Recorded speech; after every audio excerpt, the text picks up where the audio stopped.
Okay, so let's review what is written in the revelation received by Hanoch to understand what he tells us about the revolution of the sun. And we're going to see here the witness in the book of Hanoch about the two revolutions of the sun, the daily revolution and the yearly revolution, and also how to understand the different phases of the sun and how to follow and how to understand this revolution, especially the yearly revolution that is one of the important ones on the calendar system. So let me share the screen with you again. And here we have in the book of Hanoch, Enoch chapter 72, verse 1 to 5. And it says the following: the book of the courses of the lights of the Shemayim, the relations of each according to their classes, their dominion, and their seasons, according to their names and places of origin, and according to their mounts, which Uriel the Kodesh messenger, who was with me, who is their guide, showed me. And he showed me all their laws exactly as they are, and how it is in regard to all the years of the world, and to everlasting. We see here the confirmation that the laws of the luminaries are for all the years of the world and to everlasting, till the new creation is accomplished, which endures till everlasting. And this is the first law of the lights.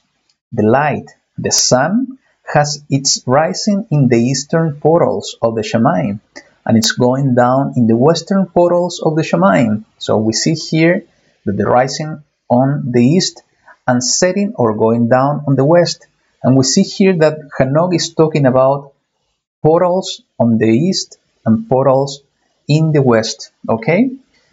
Verse 3, and I saw 6 portals in which the sun rises, and 6 portals in which the sun goes down. And the moon rises and goes down in these portals, and the leaders of the stars and those whom they lead, 6 in the east and 6 in the west, and all following each other in accurately corresponding order, also many windows to the right and left of these portals. So we see here basically the Devar of YaHuWaH teaching us that the sun basically rises on the east, and the sun goes down on the west. We see the confirmation of the daily revolution of the sun. But also is talking about that there are 6 portals on the east, and there is another corresponding 6 portals on the west. Okay, this is all the information we see in the book of Hanoch so far. Okay, let me do something here to rearrange the windows. Okay, so here we are. So let's continue in the verse 4.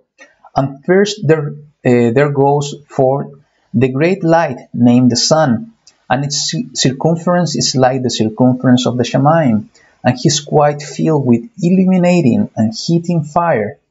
The chariot of which he ascends, the wind drives, and the sun goes down from the Shemayim and returns through the north in order to reach the east.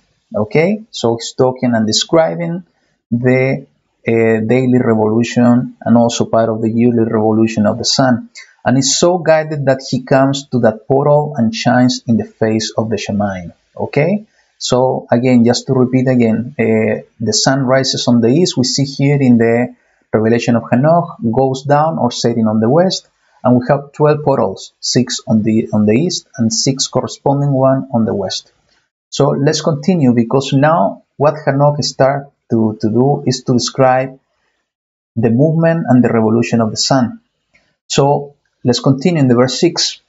In this way he rises in the first month in the great portal, which is the 4th. So he started to describe the movement throughout the 12 months of the year, the movement of the sun, the revolution of the sun throughout the 12 months of the year. And we see here that in the first month the sun rises in the 4th portal. Okay, and the 4th portal is called the great portal. Okay, let's continue in the verse 7. And in that 4th portal from which the sun rises in the first month are 12 window openings, from which proceed a flame when they are open in their season. When the sun rises in the Shemayim, he comes forth through that fourth portal 30 mornings in succession. Okay, we see here that the first month is 30 mornings, and the sun is going through that fourth portal throughout this 30 morning or 30 days. Okay, and goes down exactly in the fourth portal in the west of the Shemayim. So we see here that the portals on the east and the portal of the west are corresponding between each other. So the sun in the first month of the calendar of YaHuWaH is rising in the fourth portal on the east and going down on the fourth portal on the west. Okay. So let's continue in the verse 9. And during this period the day becomes daily longer and the night nightly shorter to the 30th morning. So we see here the changes in the duration of the day and the duration of the night. Okay, that basically during this period of time of the first month, the day becomes longer and the night becomes shorter toward the end of the first month. And it says in the verse 10, on that day, what day? The 30th morning, okay, of the first month. On that day, the day is longer than the night by 9th part, and the day amounts exactly to 10 parts, and the night to 8 parts. So we see basically a measurement of time or duration of the day and night. Basically, both together sum up to 18 parts. And we see the system of the world teaching us that the day has 24 hours. And if you don't know, the 24-hour system is coming from Babylon, from Babel.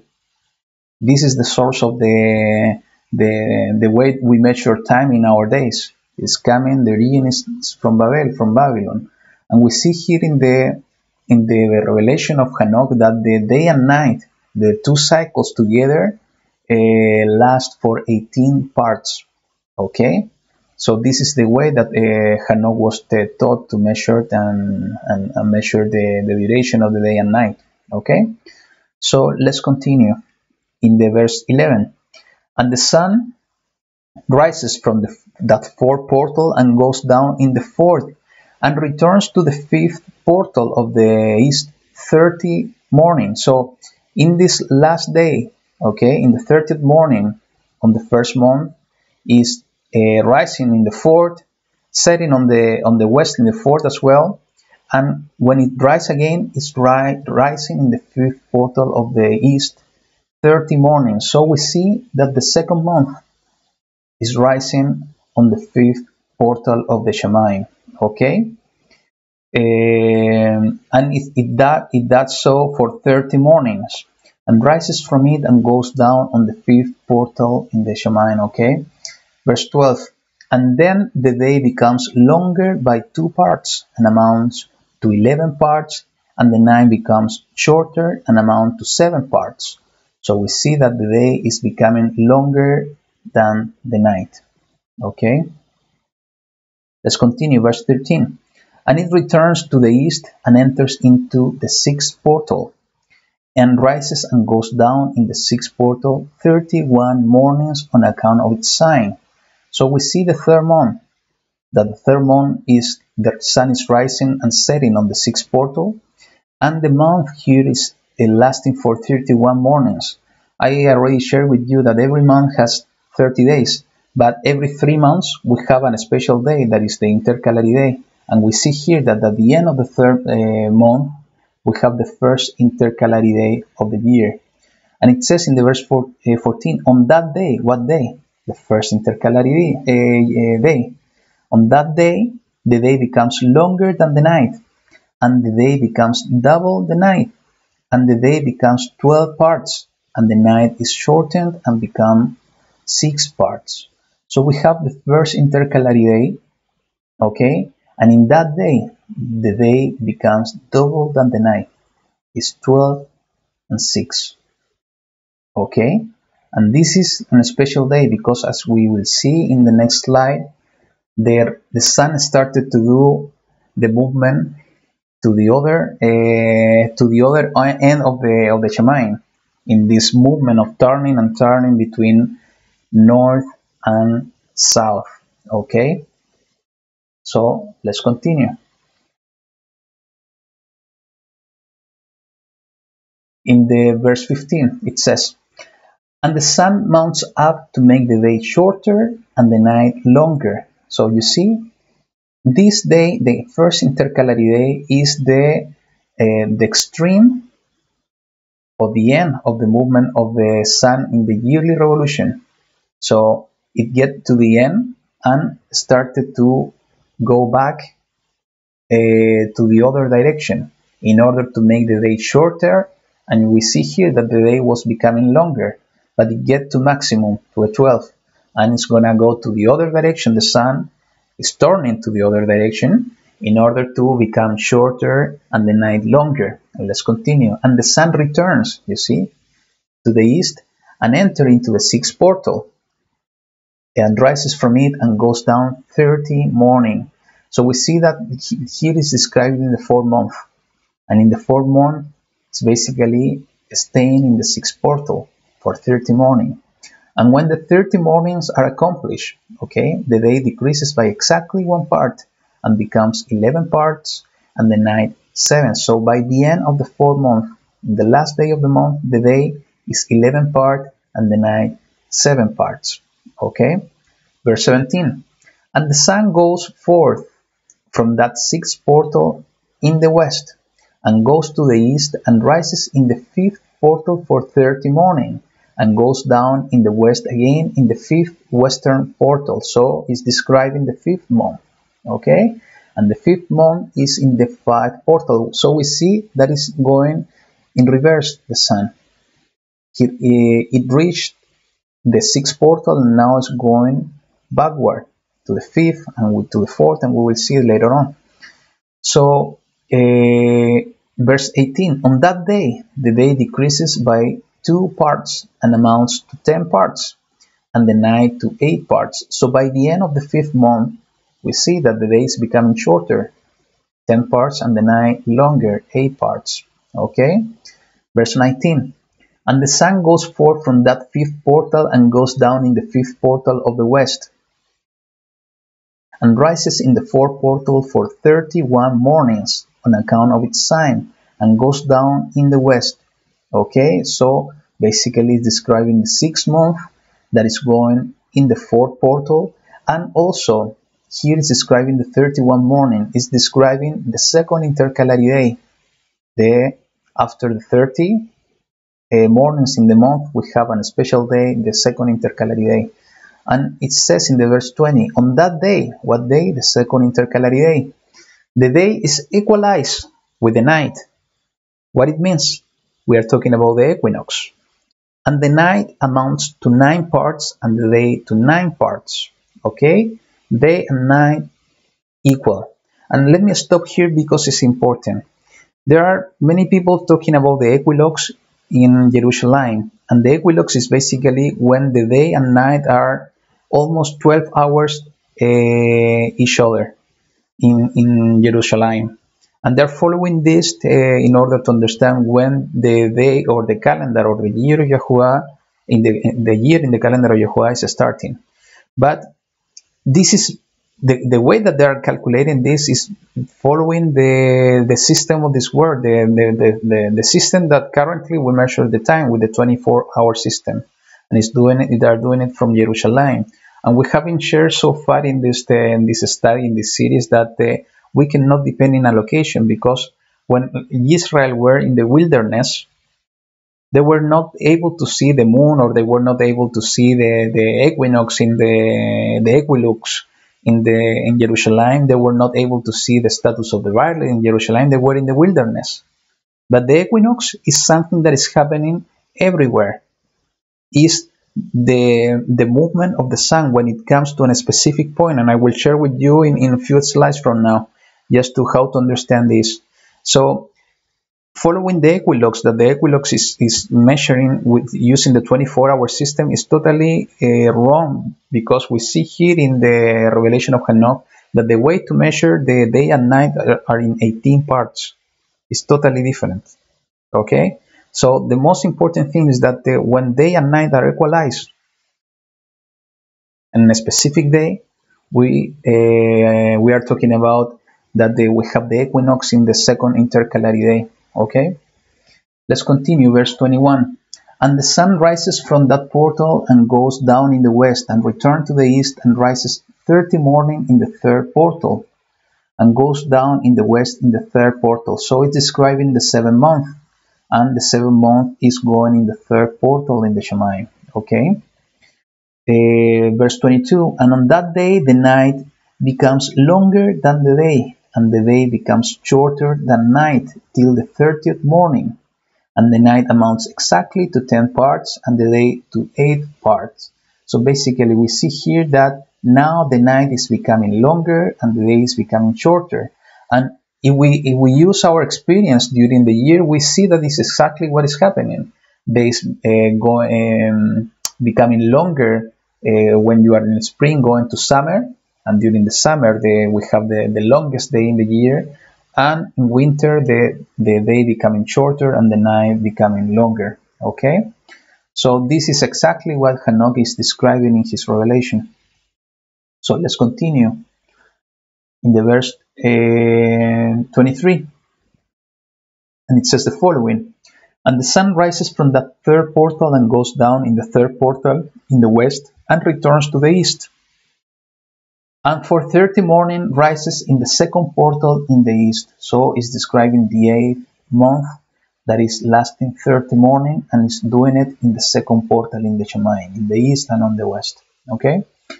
And in the same way goes down in the second portal in the west of the Shemayim. Verse 24. And on that day the night amounts to 11 parts and the day to 7 parts. So by the end of the 8th month, the day is 7 parts and the night 11 parts. Okay, verse 25. And the sun rises on that day from that second portal and goes down in the west in the second portal and returns to the east into the first portal for 31 morning and goes down in the first portal in the west of the Shemayim. So describing the 9th month, and the 9th month is in the first portal of the Shemayim. Okay, and it's talking about the third intercalary day. Okay, because it's talking about 31 mornings. Okay, verse 26. And on that day, what day? The third intercalary day. The night becomes longer and amounts to the double of the day, and the night amounts exactly to 12 parts and the day to 6. So in that day, basically in the third intercalary day, the night is double than the day. So the day is 6 parts and the night 12 parts. Okay, verse 27. And the sun has traversed the division of its orbit and turns again on those divisions of its orbit and enters that portal 30 mornings. So this is very important because we see that Hanoch described the 6th portal in the Shemayim, in the east and on the west. And we see already that he's saying that the sun has already traversed the division of its orbit. So we see that already went through all the portals from the 6th and to the 1st. So what he's saying is that basically it's going to return again. It's turning, as we see in Kohelet, turning and turning between south and north. Okay?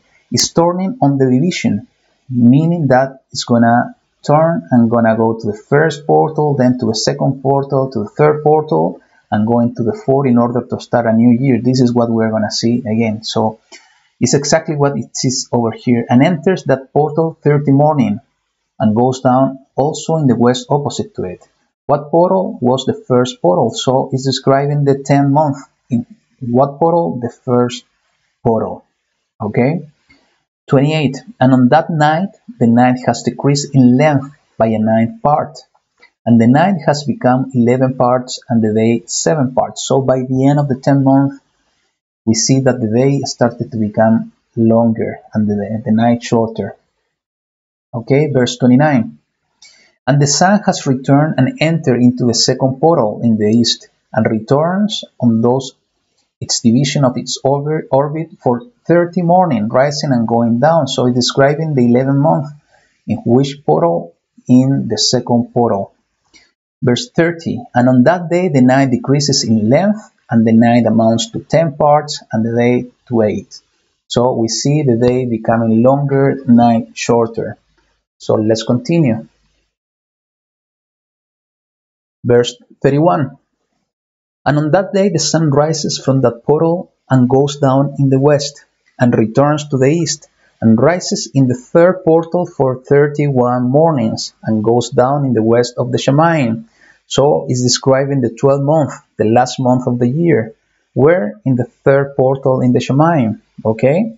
Because it's talking about 31 mornings. Verse 32, on that day, what day? The fourth intercalary day, okay? It's talking about the 31 morning, is the intercalary day. On that day, the night decreases an amount to 9 parts, and the day to 9 parts, and the night is equal to the day, and the year is exactly as to its days, 364 days. So it's basically, it's describing again the day that the day and night are equal, the equinox, that this is the day of the last day of the year, because it has completed the 364 days. Okay, let's continue. And the length of the day and of the night, and the shortness of the day and of the night rise.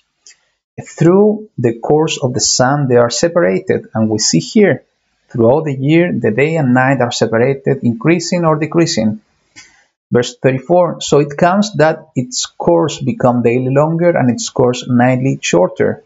And this is the law and the course of the sun, and its return as often as he returns 60 times and rises, the great light, which is named the sun, forever and ever.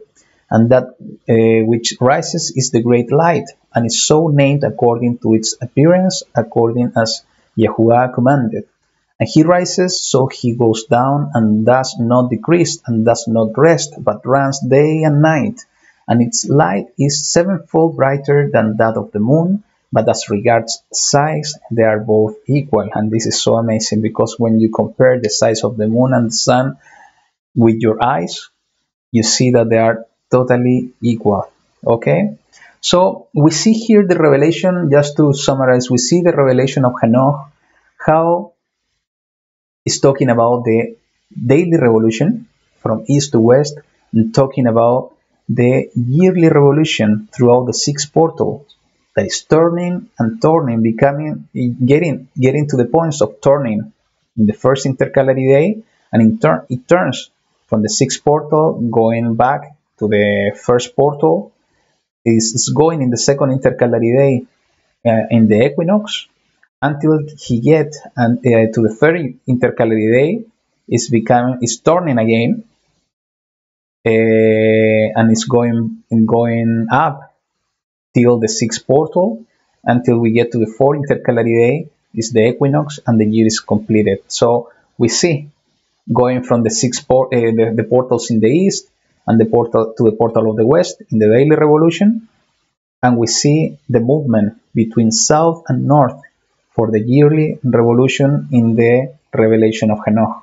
Okay, so the graphic that you see now in the screen is basically something that I was able to find during my research of the calendar of YaHuWaH at the beginning of this year.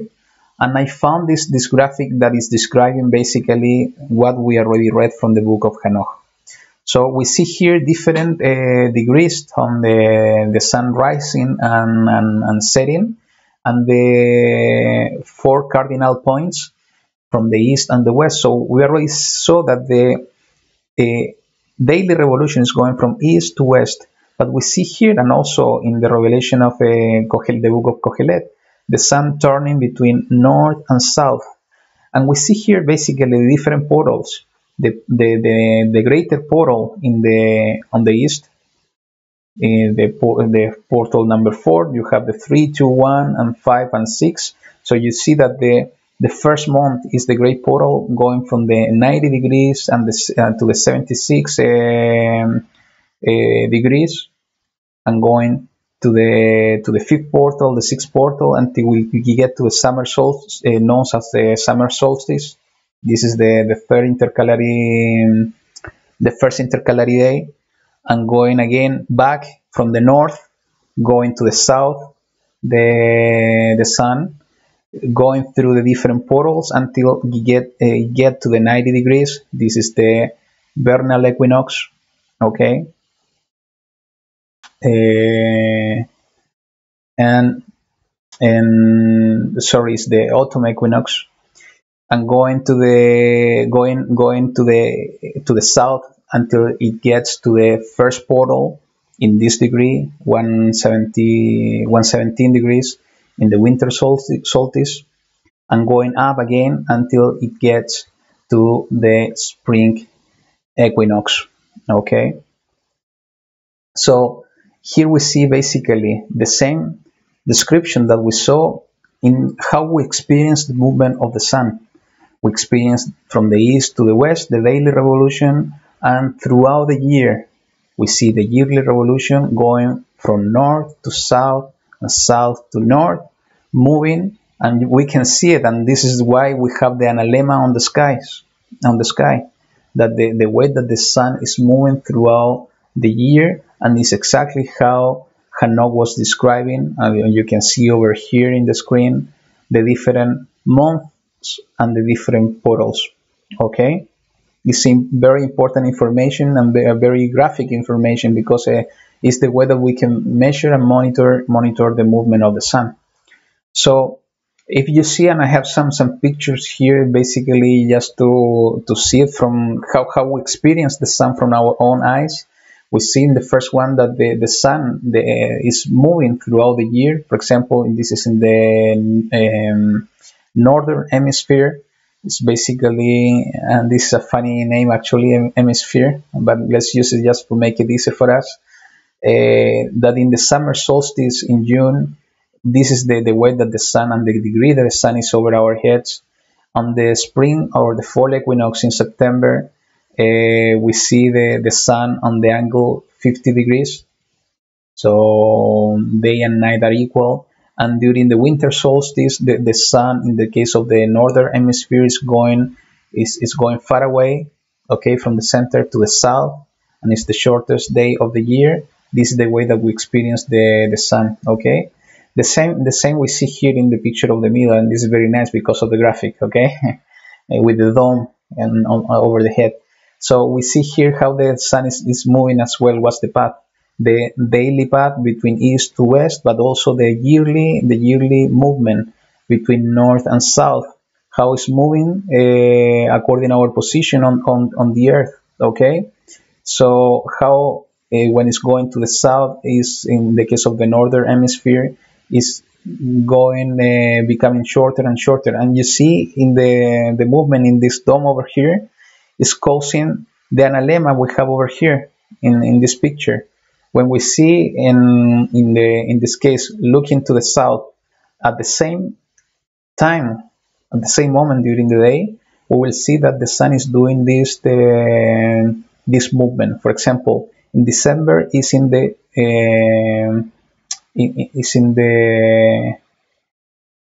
the lower part of the sky, okay, because it's far away from that position. But during summer solstice is almost above our head, over our head, and this is the higher part of is in the higher part of the Shamayim, and throughout the year is doing on this position. That's why we see this shape, okay, called analemma throughout the year, because it's moving from north to south, and it's moving throughout, in this case, in this dome in this picture, just to see how the sun is moving throughout the year. And in the case of here in this picture, we have exactly the same information. So we have in the southern hemisphere, this is my position currently. So this is the way that I experience the movement of the sun. So basically on December is when we have the longest day on of the year, when the sun is almost over our head, and in June is when it's going far away from us to the north. So this is very important. This is the way that we need to experience and understand the revolution of the sun, by experimenting by ourselves, using our eyes, in order to understand how the sun is moving. Okay, so uh, so regarding the same, how to measure the sun, and how to measure and how to track the revolution of the great light. And one important thing, and before going to that part, let me put the camera again. So before going to that point on how to track the revolution of the great light, I want you to remember that when we were discussing about the basic of the calendar, we study about different time measurements in the scriptures. We talk about the Shana, the year, the month, the Chodesh. We talk about the day. We talk about the hours, weeks, and so on.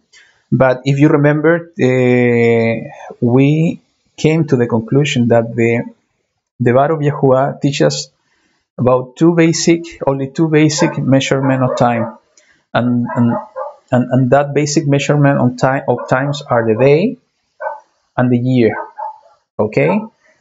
Those are the basic measurement of time that we see directly even in Bereshit, in Genesis.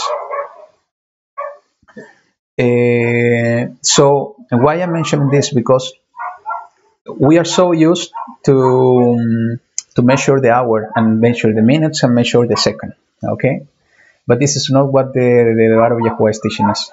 What we need to measure are the day and the year. We don't need to measure the hours. So what I'm going to share with you is basically the importance on how to measure using an special instrument in order to measure the yearly revolution. So let me put the screen again. And those are the dogs of my neighbors that are barking. So what we see here basically in the pictures, we have two sundials, okay? And this is so important and amazing because as part of the discovery of the Dead Sea Scrolls, the archaeologists found this important piece of archaeology. It's a sundial, and you see here how it works. So these archaeologists basically they said, and you can find part of this information on the internet. You can find some videos about it. That the archaeologist says that the community at Qumran used this device, this sundial, in order to track the yearly movement of the sun more than the hourly movement. Okay, they said that they used this instrument in order to measure the movement of the sun in the yearly basis. That was the most important purpose of the community of Qumran use of this device. So why I mentioned this? Because you already know the answer. How to measure and track the revolution of the sun is basically using a sundial. I already shared with you a video a few months ago on how sundials work, and I recommend you to take a look on that. And I'm planning to make some videos later, hopefully before the next equinox, just to show you how to set up a sundial, how to calculate the true north and things like that. But the sundial is very basic, and I will speak to about it in a second.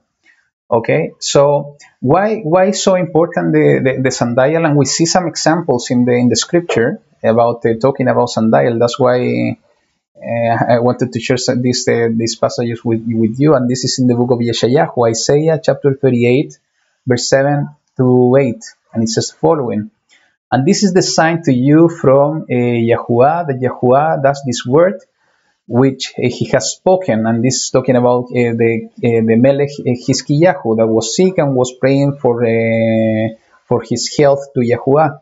And this is the sign from YaHuWaH in the verse 8. See, I'm bringing the shadow of the sundial, which has gone down with the sun of on the sundial of Ahaz, 10 degrees backward, and the sun returned 10 degrees on the dial by which it had gone down. So we see here a sign. YaHuWaH decided to give Hizkiyahu a sign of his miracle, the miracle of healing Hizkiyahu of his sickness, and he decided to use it with the shadow of the sun over the sundial.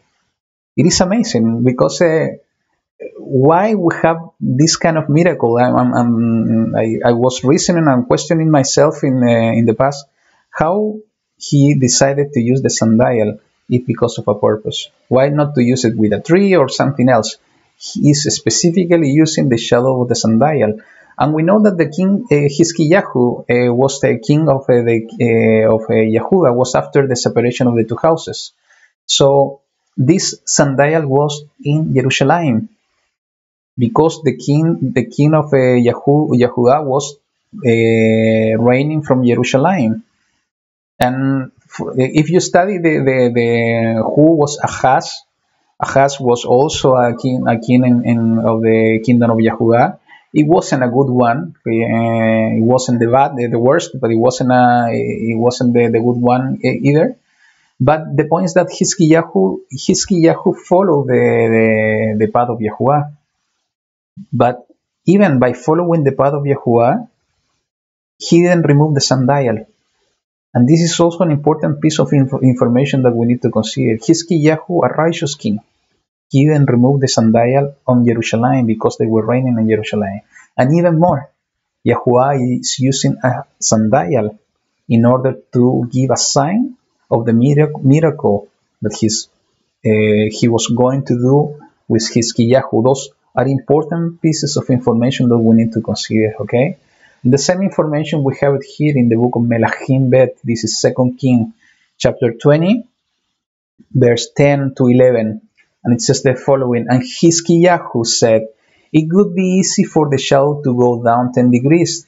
No, but let the shadow go backward 10 degrees for sure, because the shadow is going in a special movement. Going backward is impossible because it means the sun needs to go backward. Okay?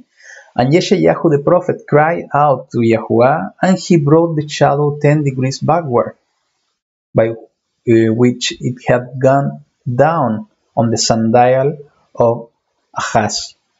So we see here a complementary information about this tremendous miracle of Yahuwah in the Melech Hizkiyahu, a righteous king, okay, and using the sundial. For me, in the way that I see it, and this is my own interpretation, you can have your own interpretation for sure, but the way that I see it is basically here, Yahuwah using the sundial that is set in the kingdom of Yahuwah, okay, because of a purpose. For me, it's not coincidence that the word of Yahuwah is mentioned in the sundial, okay? And there is a text that I want to share with you that is not related to a sundial, but it's important also to understand how the Kohenims or the people in Jerusalem or the people of Yahuwah were following the system of the revolution of the luminaries, the revolution of the sun mainly, and more than as the Jewish do today, and many people are doing today, following the moon. And as I told you, there is no place in the scripture. I was not able to find any place on all my studies during these years that the word of Yahuwah is teaching us that we need to follow the moon and we need to observe and watch for the moon. But it's giving us this important text in the book of Tehillim, Psalms 130, verse 6. It says the following, my being looks to Yahuwah, listen to this, more than those watching for morning. So there was a set of people, we see here, that were watching for the morning, not watching for the moon, watching for the morning. Why is that? Because of the morning sacrifices, the offering of the morning in the temple.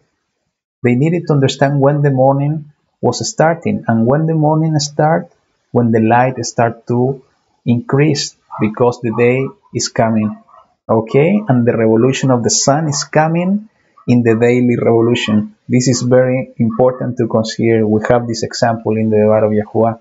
So the whole purpose, again, more than tracking the hour and tracking the day, is tracking the yearly revolution, when the sun is coming in order to start a new year, okay? So how a basic sundial works, and this is the video that I was sharing with you. You can take a look again in that video. It's basically you need a stick in the ground. It's no more difficult than that. It's important that the ground is very level, so you have a proper measurement of the shadow. And as is written here, the objective is to track the shadow of the sun. Okay, so the shadow will move counterclockwise. It's basically it's moving. If the sun is moving from east to west, the shadow will move from west to east. That's the way it works. And the most important thing is that we need to, in order to have the proper measurement, is that we need to identify the true north. If you use a compass is showing you the magnetic north, and this is not the true north. Okay, as soon as we identify the true north, we're going to be able to identify the due east and the due west, because this is when the sun is rising in due east and due west and setting on due west, is because we are in the moment of the equinox. Okay, so there's some videos in internet you can find that, but using the same shadow of the sun, you can identify the true north. I will try to do something in the future, so I can share with you as well how to identify the true north by using the sun, what YaHuWaH has created. Okay, in case you cannot identify the true north, the basic thing to do is basically we need to look for the day that the straight line, we have a straight line between the west and the east. Okay, so the graphic you have over here are some examples of how the sun is moving on the southern hemisphere and also in the northern hemisphere. So in this case, when we are in a solstice in one of the portal of the sixth or the first portal of the Shemayim, the shadow will do this kind of movement in one extreme, and the other extreme of the Shemayim is going to do this other movement.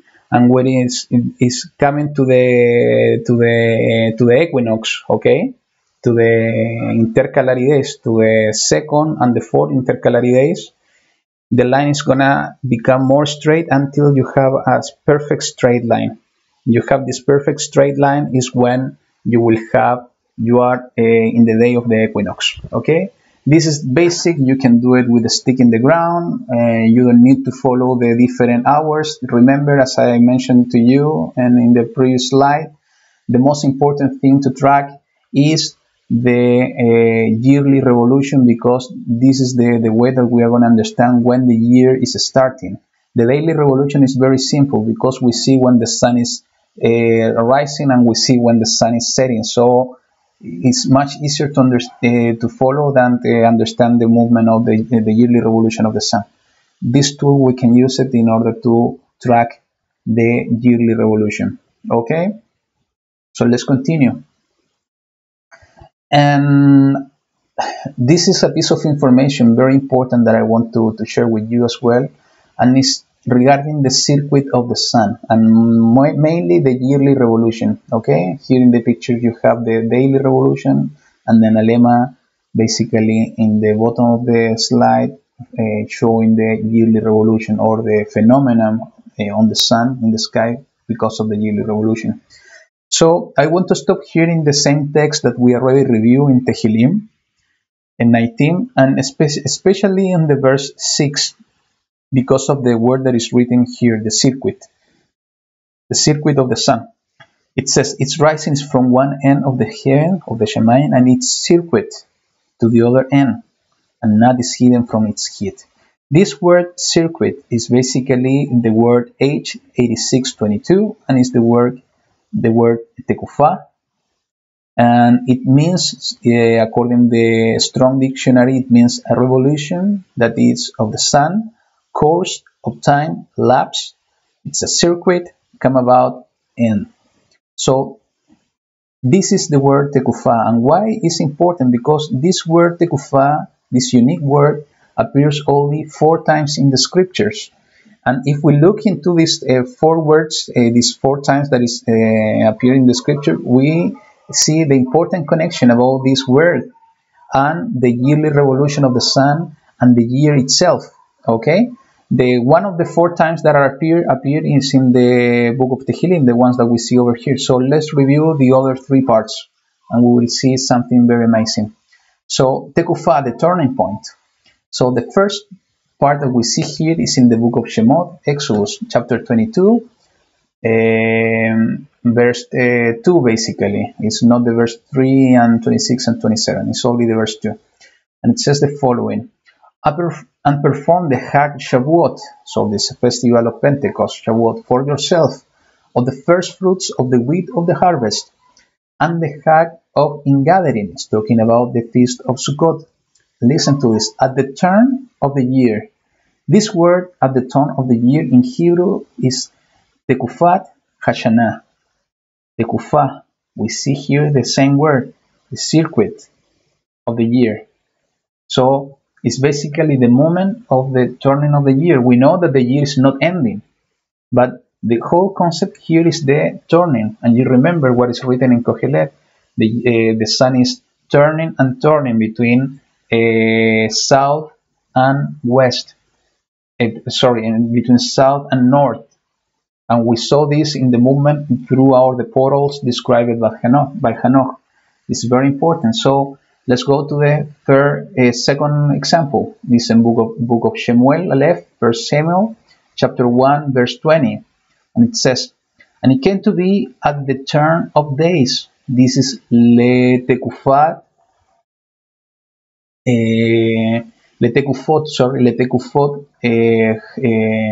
Hayomim. The Tekufot Hayomim, the turn of days, that Hannah conceived and bore a son, and called his name Shemuel, because I have asked YaHuWaH for him. So we see here the same concept, turning of days. This is the period of gestation of a baby, almost the 9 months.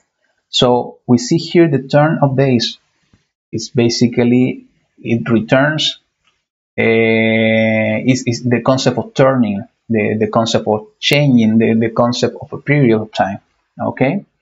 And the third example, we see it here in the book of Divrei Hayamim Bet. This is 2 Chronicles, chapter 24, verse 23.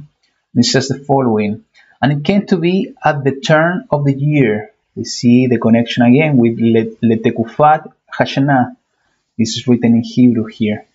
So the turn of the year, that the army of Aram came up against him, and they came into Yehudah and Jerusalem, and destroyed all rulers of the peoples from among the people, and sent all their spoil to the sovereign of Damascus. So here we see a kind of separation point, a turning of the year. Okay? We know that this is not the end of the year, because we are talking about the feast of Sukkot, and Sukkot is in the 7th month on the calendar of YaHuWaH. So it's not the end of the year, but it's talking about the turning point of the year. So the question that I have for you is the turning point to divide the year in two parts. I will show you in the last slide something very amazing. Why I believe that it's talking about the turning point to divide the year in two parts. Okay? But let's continue, because there is another word that is very important, because it's giving us another concept that is working together with the word Tekufah. And this word is Teshuvah. Okay? And Teshuvah means return. This is the word translated as the repentance or returning. In this case, this word is used together with year, the return of the year. And this is very amazing. The first example we see is in the book of Shemuel Bet, 2 Samuel, chapter 11, verse 1. And it says the following: and it came to be at the turn of the year. It's talking about, here in Hebrew, is Leteshuvat Hashanah, the return of the year, more than turn of the year, but it could be a turning point as well. At the time sovereigns go out to battle, that David sent Joab and his servants with him, and all Israel, and they destroyed the children of Ammon, and besieged Rabbah, but David remained at Jerusalem. So we see here this concept with battle. And if you look in the books and history, or you do a research of this information, the season of battle was during spring, when the rains were already past the winter, past no more rain at all. In the past, it was very difficult because of the mud and so on. So they needed to have the best good season, good days in order to go out for battle. So it's talking about doing the connection between the return of the year or the turning point of the year, in this case the Teshuvah Hashanah, with the moment of the battles. Okay, and we see the same concept here in the book of Melachim Aleph, 1 King chapter 20, verse 22 and 26. And it says the following: And the prophet came to the sovereign of Israel, Melech Israel, and said to him, Go strengthen yourself, and know and see what you should do. For at the turn of the year is Leteshuvat Hashanah, at the return of the year. The sovereign of Aram is coming up against you. And it came to be, at the return of the year is Leteshuvat Hashanah. Then Ben-Hadad mustered the Arameans and went up to Aphek to fight against Israel. Again, we see this word, Teshuvah Hashanah, the return of the year, connected with the moment and the season of battle. Okay? And we have a third example in the book of Divrei Hayamim Bet. This is 2 Chronicles 36, verse 10. And it says the following: And at the turn of the year is Be Leteshuvat Hashanah, is the return of the year. Sovereign Nebuchadnezzar sent and brought him to Babel with the valuable utensils of the Bayit YaHuWaH, the house of YaHuWaH, and made Sidkiyahu, Yahoiakim's brother, sovereign over Yahudah and Jerusalem. So we see here again the concept of battle with the Teshuvah of the Hashanah. So basically this word is the H8666, is the word Teshuvah, and it means, according to the strong concordance, a recurrence of time or place, a reply as return, answer, be expired, return. So what are we talking about? We are talking about the return of the year. We are talking about the beginning of a new year. This is the very important concept that I want to share with you in a graphic that I was receiving a long time ago that I want to share with you in this moment. So, you know that the scripture is always talking and speaking about patterns, okay? We see this in the Mishkan, we see in the temple, we see in our own temple, in our bodies, and we see different patterns and comparison in the Devar of YaHuWaH. And in this case, what I want to share with you is comparing the two revolutions, considering the patterns in the Devar of YaHuWaH. And what are these patterns? Basically, we see here, and this is a tremendous promise that YaHuWaH gave to Noah, okay, after the flood. And it says the following: As long as the earth remains, seed time and harvest, and cold and heat. You will see here the patterns. We see two things: is the seed time and the harvest, the cold and the heat. Listen to this: summer and winter. This is very important. Keep it in mind. Then we see day and night shall not cease. So we see here the patterns. We have the day and the night, and also we have the winter and the summer in the same way that we have the cold and the heat, and we have the seed time and the harvest. So why this is so important? Because we see that the day and night are basically ruled by the sun, but also the summer and the winter. And this is what I want to share. So basically we have the first revolution, the daily revolution, that is separating the Yom and the Laila, the day and the night. But also we have the yearly revolution that is separating the Kayitz and the Horef. This is the summer and the winter. So both of them are, both revolutions are related, or both concepts are related to the two revolutions of the Shemaim. So if we see the first revolution of the first revolution of the sun, it's over here, separating the day from the night. Okay, so first we start with the morning, the sunrise, and goes through the sky from east to west.